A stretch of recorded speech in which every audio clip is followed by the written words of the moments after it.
जिरवण्याची विनंती करतो.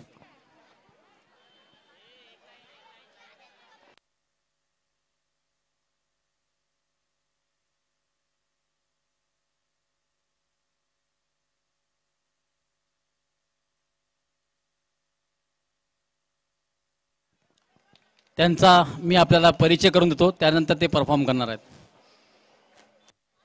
Professional and camera actor, अँकर अँड स्टँडअप कॉमेडी परफॉर्मर म्हणून गेल्या 17 वर्षापासून काम करत आहेत. त्यांनी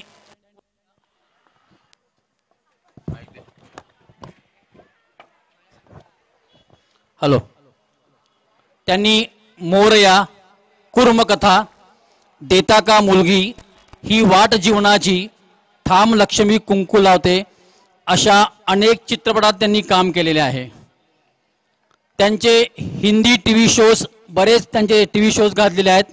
त्यापैकी CID, RK लक्ष्मण की दुनिया, श्री आदिमानव, अकबर बिलबर, नया महिसागर, सध्या सब टीव्हीवर सुरू असलेली सिरियल त्रिदेविया यांना आपण बघितला का?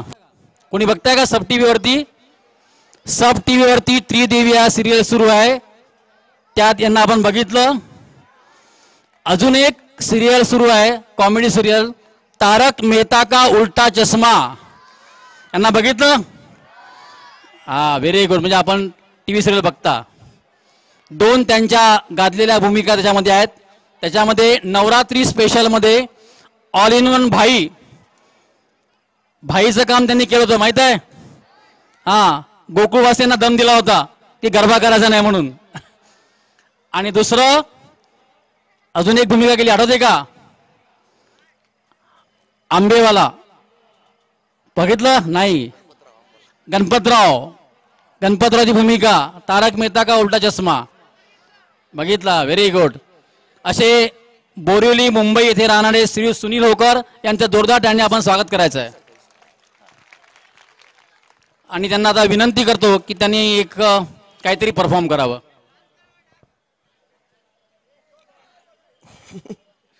नमस्कार.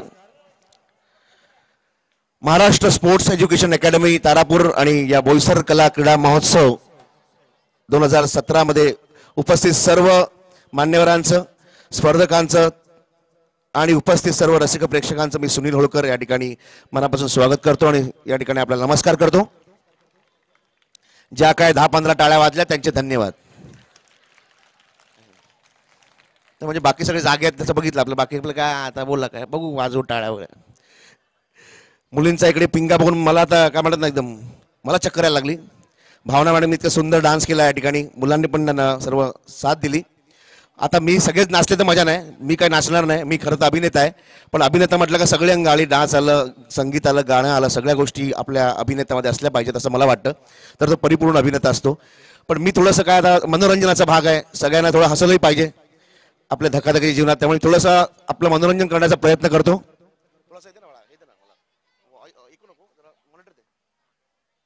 हॅलो, हां.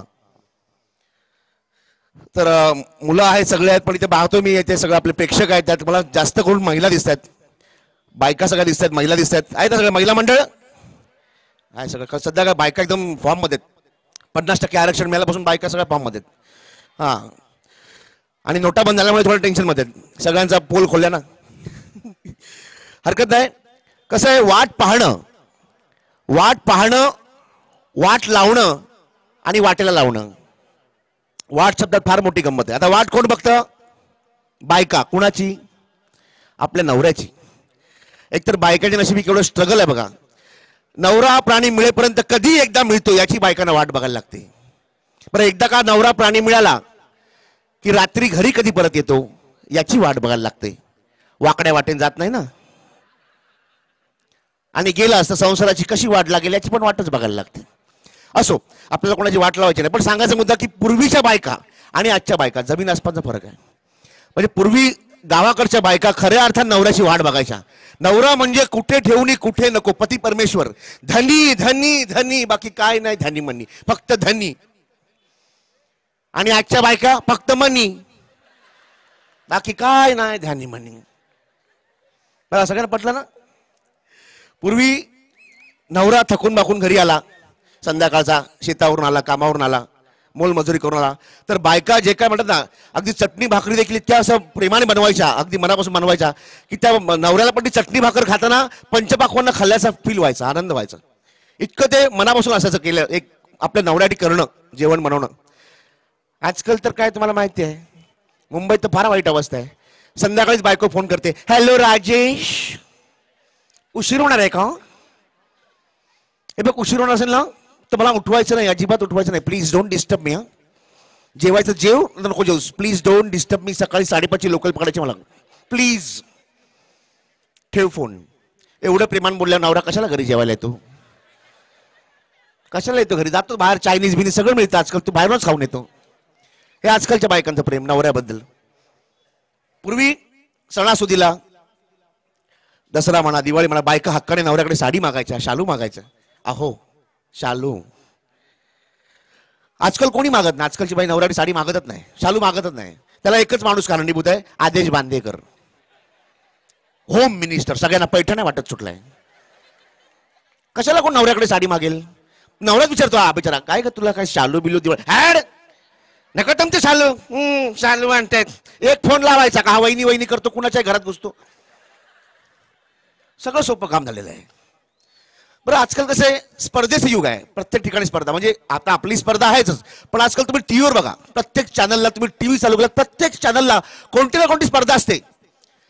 नाचायची स्पर्धा, गायची स्पर्धा, हसवायची स्पर्धा, आजकाल काय तर जेवण बनवायची स्पर्धा, फक्त भरवायची बाकी. आता सगळ्या स्पर्धा. आणि आपल्या बायका इतक्या, महिला इतक्या हळव्या आहे बिचाऱ्या, या स्पर्धेमध्ये इतक्या गुंतल्यात की आजकाल घरामध्ये पण स्पर्धा करतात.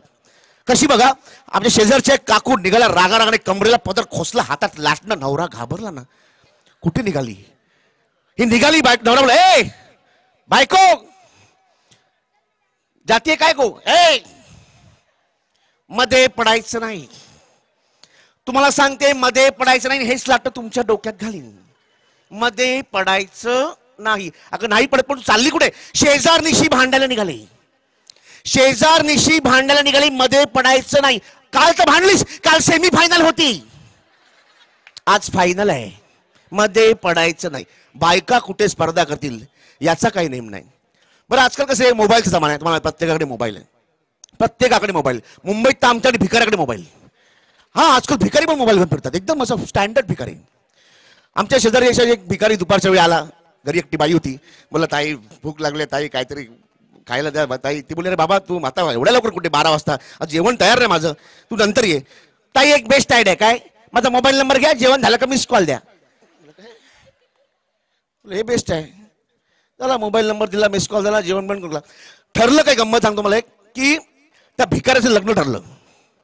लग्न ठरलं तर तो बोला की नाही, या माऊलीने मला अन्न दिलंय, तर या माऊलीला मी लग्नाला बोलणार. तो आमंत्रण द्यायला लागला, ताई माझं लग्न ठरलेलं आहे, माझ्या लग्नाला तुम्ही यायला तर मला खूप बरं वाटेल. माझं पण लव्ह मॅरेज आहे, माझी बायको भिकारीच आहे, पण लव्ह मॅरेज आहे आमचं, त्याच्यामुळे आम्ही एका एरियामध्ये भीक मागतो, तुम्ही आलात तर बरं होईल. बोली, जाऊ दे बिचारा गरीब आहे, एवढं बोला, पण जाऊया. ती गेली बाई लग्नाला. लग्न सगळे थाट, अख्ख्या एरियात सगळे भिकारी, सगळे लग्नाला आलेले, फुल सगळं असं थाटामाटात फुल असं लग्न झालं. पण लग्नानंतर आपल्याला प्रथा असते बायकांची नाव घ्यायची, उखाणा. तसं ते वेळ आली लग्न झाल्यानंतर, नवडीला नाव घ्यायला विचार की नाव घ्या, नाव घ्या. तर भिकाऱ्याच्या बायकोन काय नाव घेतलं, जर नाव आवडलं तर भिकाऱ्याच्या बायकोसाठी जोरदार टाळ्या वाजवायच्या. नाव घेतल्यावर नाही काही, भिकाऱ्याची बायको लाजली अशी, आम्ही नाही सांग, अहो नाव घ्या. हा, चांदीच्या पलंगाला सोन्याची पाय, चांदीच्या पलंगाला सोन्याची पाय. संपत भिकाऱ्याचं नाव घेते, 1 रुपया दे दो माय, 1 रुपया दे दो माय, 1 रुपया दे दो माय. म्हणजे आपली हात सोडायची नाही. बरं ऐका, बरं आजकाल सगळं आपलं काय म्हणजे प्रेम आपल्या सगळ्यांचा आवडीचा विषय आहे. आपण प्रेम करतो, सगळेच प्रेमळ आहोत. पण पूर्वीचं प्रेम आणि आजचं प्रेम जमीन आसमानचा फरक आहे.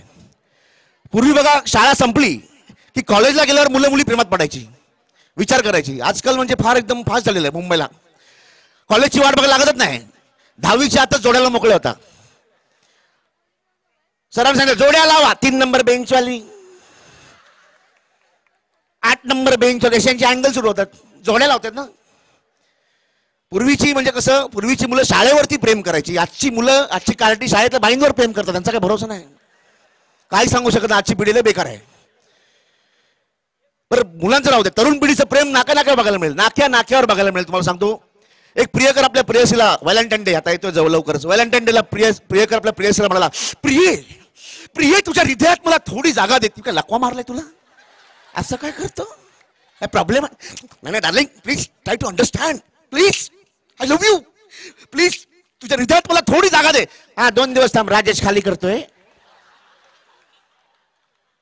हे काय, हे आजकालचं प्रेम. एक आमचा मित्र होता, आपल्या प्रेयसीला काहीतरी व्हॅलेंटाईनला वेगळं काहीतरी द्यायचं, काहीतरी वेगळं इम्प्रेशन पाडायचं. आता आपण काय करतो जनरली, आपण गुलाबाचं फुल देतो आणि बोलतो, डार्लिंग हे गुलाबाचं फुल, आय लव्ह यू. हा म्हणतो आपण काहीतरी वेगळं करायचं. हा गेला कुठल्या गटारातून चिखलातून कमळाचं फुल घेऊन आला, कमळाचा फुल आणलेला प्रपोज केलं, डार्लिंग हे कमळाचं फुल. ती बोलली, यू ब्लडी फुल, हे कमळाचं फुल का आणलं? त्याचं काय डार्लिंग, मी भाजपचा कार्यकर्ता आहे ना, आपण भाजपचा होतकरू कार्यकर्ता आहे, गटप्रमुख, म्हणून कमळाचं फुल. तिने 60 कडे वाजवली, हे काय, मी काँग्रेसची कार्यकर्ती आहे ना. अरे प्रेमात झक मारलं, राजकारण कशाला आणायचं? आणि म्हणून आतिक्या खंडाला असं म्हटल्यावर ती जाम खुश झाली. आतिक्या खंडाला असं म्हटल्यावर ती जाम खुश झाली. मला हळूच बिलकुल म्हणाली, कालच मी गण्याबरोबर जाऊन आली. हे आजकालचं प्रेम. अशा प्रकारे भरपूर गमती आहेत. धन्यवाद. या ठिकाणी आपण सर्वांनी मला जे प्रेम दिलं त्याबद्दल खरोखर धन्यवाद. सध्या हिंदी मालिका करतोय आणि लवकरच मी मराठी हिंदी चित्रपटासाठी प्रयत्न करतोय. काही दिवसातच तुम्हाला किंवा काही महिन्यात मी हिंदी चित्रपटातून पदार्पण करेन. आपल्या सर्वांचा आशीर्वाद असाच राहू द्या. आपल्या सर्वांना नवीन वर्षाचा, ज्याचा वर्षाचा पहिलाच महिना आहे तरी नवीन वर्षाच्या हार्दिक हार्दिक शुभेच्छा. आई भवानी आपल्या सर्वांना उदंड आणि निरोगी आयुष्य देव अशी मी आई भवानी चरणी प्रार्थना करतो आणि आपल्या सर्वांचा निरोप घेतो. पुन्हा एकदा मुंजे सर, संजय खरे सर आणि आमचे सर्व बोईसर कला क्रीडा महोत्सव सर्व जे काही कार्यकर्ते आहेत ज्यांच्यामुळे इतका सुंदर कार्यक्रम रंगलाय त्यांचे मी आभार मानतो. धन्यवाद.